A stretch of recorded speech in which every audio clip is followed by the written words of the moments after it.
Okay, listen, let me tell y'all something. Everybody's doing way too much, and it's just Monday. Wow. Give me your wig. Give me your wig. Give me your wig. You don't know what to do. Talk about doing way too much. I feel like it's because there's literally rainbows spewing from every pore of my body, but I had no idea that All-Star Weekend was tied to the NBA. Y'all can say what y'all want to say. I didn't know. I'm telling you, there's so many fancy weekends in Atlanta that anytime you say one, I'm just like, okay, I don't know what that means, but the only thing I know is that anytime I hear a fancy ass name for a fancy ass weekend in Atlanta, I stay in my goddamn house. I was already gonna do that shit anyway, but y'all hoes talk about All-Star Weekend and shit. Girl, look what they was doing at All-Star Weekend. Look at I'm telling you, this day where the girls were out and they were prepared to do some scavenging. I also saw somebody tweet that they visited Atlanta and somebody said, oh, I can tell you're not from here because you got your mask on. And I said, yeah, if that wasn't the nail in the goddamn coffin of me staying my ass in my goddamn house, I'm telling you, they were getting y'all ass together this All-Star Weekend. I hope y'all made it back safe. Shit, I hope y'all made it back safe. I'm sure y'all at y'all desk at work hungover right now, but damn. It was apparently jumping in this motherfucker, and I was in my apartment. We definitely have to talk about some more funny shit. We deserve it. Okay, it's Monday, like I said. The week is just starting. It's already crazy as hell. Let's have some fun. So apparently, Tahiri, now she was on Love and Hip Hop for a long ass time, but Tahiri, real quick, Tahiri she was at this resort, and I guess she saw on the menu, like she was at this fancy restaurant, I guess, she saw on the menu that there was peasant salad on the menu. Now a quick Google search would have allowed her to not look like it's on the internet, but she was pressed. You know, my parents migrated to the U.S. to give me a better life. And I come to a resort and I sit at a dinner table. I get a menu. The first item on there says peasant salad. Peasant. What the fuck is a peasant salad? I bust my motherfucking ass to come here to eat so y'all niggas could give me a motherfucking salad that says peasant salad. Did y'all miss an L or something? Is it pleasant salad? And the fucking salad says peasant salad. Shit, racism is so alive and we know this. But we work so hard to come to like a place, to an establishment, to a fucking resort, to fucking eat a peasant salad. The salad that y'all motherfuckers eat is it a peasant? Like she tied the peasant salad into anti-black. She was just like, we work our hard money. We work to come to these restaurants and you give me a peasant salad? She was like, are y'all serious right now? Do I look like a peasant to you? Okay, we're done. Oh my God, I'm like crying right now because she was so serious. Like she was like, bitch, you mean to tell me I got all this money in the bag? I done been on Love and Hip Hop for how many fucking years dealing with these girls? I've been trying to go on these movies and shit just to build my coin up to come here and you give me a peasant. It was on the menu. I'm just like, first of all, man, is that the only salad that's on the menu? She said, she don't want to see that shit. So I guess restaurant owners, next time she come to your establishment, just put some white out or some tape over the peasant salad on the menu. Okay. Ooh, bitch, when I tell you that shit was so fucking funny to me when I seen that shit. Okay, we gotta talk about the next topic, but the goddamn that shit is so funny to me. Okay, this is the next topic, and I think I'm gonna cry even more. The fact that we can't take black people nowhere. We can't have anything. Black people like, oh my God, it took 2 seconds for y'all to turn Vision into Vishawn. Like y'all are calling him Vishawn. What is wrong with you? What's wrong with y'all? What's wrong? This is why, we can't have shit. Them girls, this shit was hilarious to me. I don't care what nobody's saying.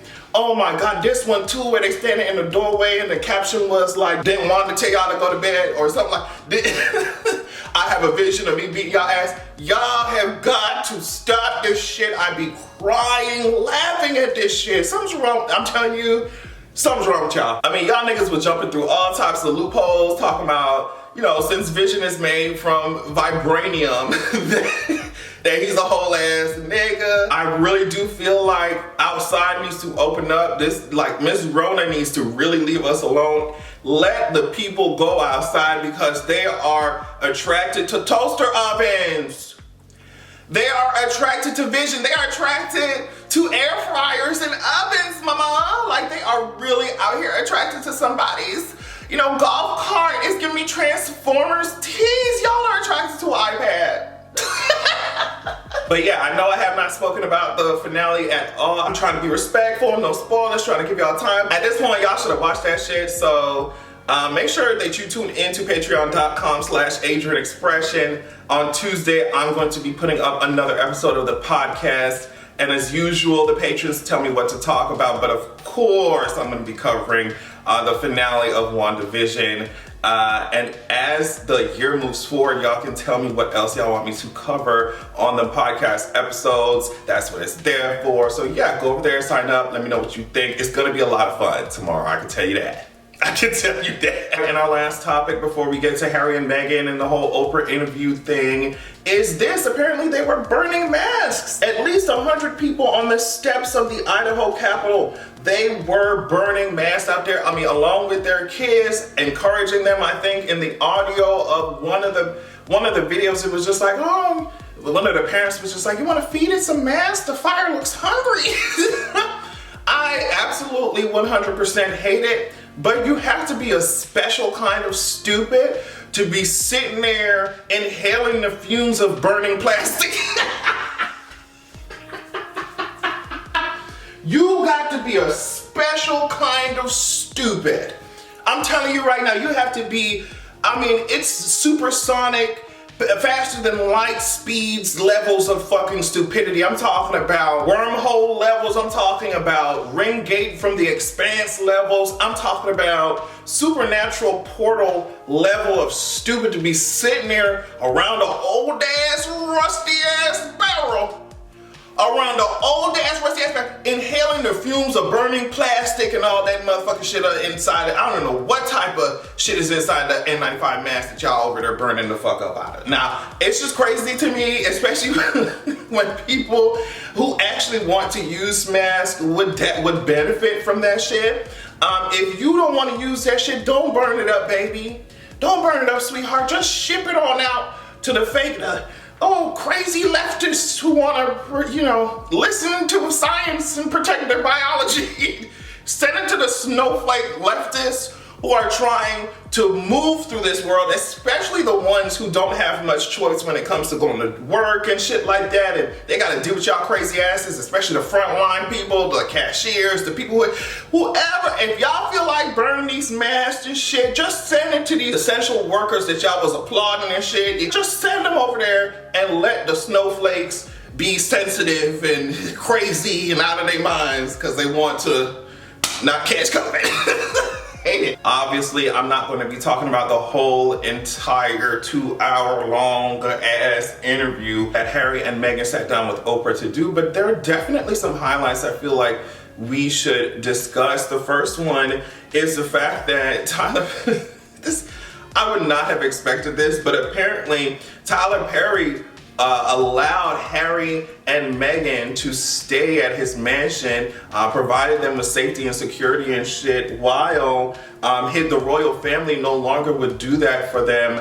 I think it is crazy, and I think the only reason why I think it's crazy is because the image of Medea with her goddamn gun standing in front of Harry and Meghan is the first thing that popped in my goddamn head. Medea, like she used to be on them play stages, with her gun. She said, if you think that y'all gonna mess with goddamn Harry and Meghan, you got another thing, motherfucker. I thought that shit was hilarious, but you know, I think it's cool that they could actually find some type of comfort somewhere. They rich as hell, whatever it is, they can find comfort, whatever, but it's just nice to know that people here in the US were being gracious to them while they were facing all that bullshit in the UK. Another thing that was absolutely, now, I said in my description box that this kind of news that these bombshells that they were dropping were surprising, but they were unsurprising at the same exact time. And I feel like if you're ever someone who has to go through macroaggressions, microaggressions, bullshit, racism, any type of phobia, you definitely understand what I'm saying. It's just like, you know that type of BS is going on, but to actually like hear someone say it and describe this shit is crazy as hell. So apparently, I think the whole conversation about Archie, like her son, was just like, first of all, there was just like, girl, he ain't get no title. He didn't get no title and he didn't get no security. And Meghan was just like, there was also another conversation about, you know, how dark Archie's skin would be, like how dark her kid's skin would be. And even Oprah's annoying ass was like, what? But at the same time, I feel like Harry and Meghan were still, even then, still trying to pull their punches, because Harry was like, I'm not gonna tell y'all, even though both of them are, I'm not gonna tell y'all who exactly was the one who said it, but I think he wanted people to know it was not the Queen. There was also this desire of Harry, I think, and Meghan, but I don't know, it's, for me, at least those questions were focused on Harry. There was this desire from him to make sure that the world knows that I was not blindsiding the Queen when we decided to leave. And it makes sense because on January 19th, the Queen released a statement talking about, yeah, girl, we've been talking about this for a whole bunch of months, and we're just trying to make this transition as easy as possible. And so for all these tabloids and for the press to be talking about, oh my God, the Queen was blindsided. Oh, how did this ever happen? Oh my God. I guess Harry just wanted people to know that that shit was false. If I'm not mistaken, Harry's family actually cut his ass off in early 2020, if I'm not mistaken. I remember him saying if it was not for the shit that his mom left him, he would not be able to do the things that he's doing right now, or the things that they're doing right now, but they cut his ass completely off. Meghan also said while she was going through all of this, it made her want to die. Like she said, she wanted to no longer be alive while she was pregnant. And a lot of media has been drawing, of course, they've always been drawing the similarities between how Meghan is treated, or at least not, the media who has sense. Yeah, they're drawing comparisons between how Diana was treated and how Meghan is treated, and how a lot of this bullshit happened while they were pregnant. All of that is so interesting to me, and they also went into, trying to differentiate between the firm and the family, and they're just like, disputes and bullshit can happen between the family, but there's also people around the family,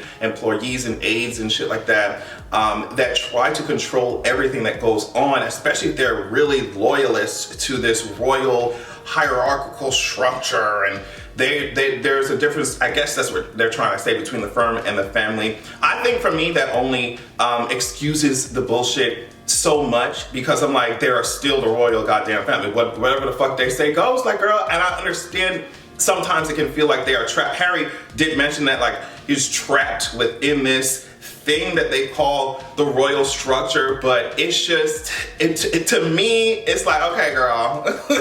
Like when that story came out about, oh yeah, Meghan made Kate cry, Meghan actually said, you know what, it was Kate who made me cry. I forgave her for that bullshit, but like, let's get the story straight. So while it's like, oh yeah, there is a difference between the firm and the family could speak out if they actually gave a fuck about what's going on, and they don't, and we know that. And so I think that they were still trying to be nice and pull punches, but girl, it's very obvious that what they went through was some bullshit. And we already know the reason why, especially when they had that black ass. I just think about all this shit going on. They had that black ass. They had that black ass wedding with that black ass choir and these black ass singing, bitch. I know the royal family was like, bitch, get this Negor.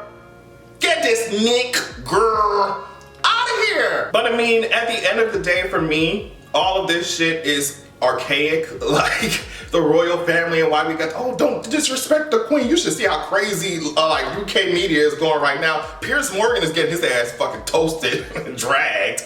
And he brought, I seen that they brought like some black women, some black voices on his show, and it's just, they've just been dragging his ass. And of course it makes for good TV, and people love the ratings and shit. But for me, all this shit is archaic. I don't give, like, what is the hearsay from goddamn Cora? I don't believe in queens and all that shit. This shit, all that queen king shit is very cute and shit. When I'm watching Game of Thrones, when I want to be in a fantasy world, that's cute, but bitch, You are a normal ass human being with a whole lot of money. Like, let's stop playing around like you some fucking, you know, manifest destiny type of shit, girl. Y'all ain't, it's giving very much, y'all just got money and that's it. Y'all got money, colonialism and white supremacy. I mean, what did they say? Only 22 countries on this planet have never been in contact with have never had to deal with a British invasion. And so for people to get so pissed and angry when they bring up the fact that all of this shit was because of invasions and colonialism and bullshit, and when people bring up the fact that Meghan is just like, simply her presence is fucking everything up for them, because they just,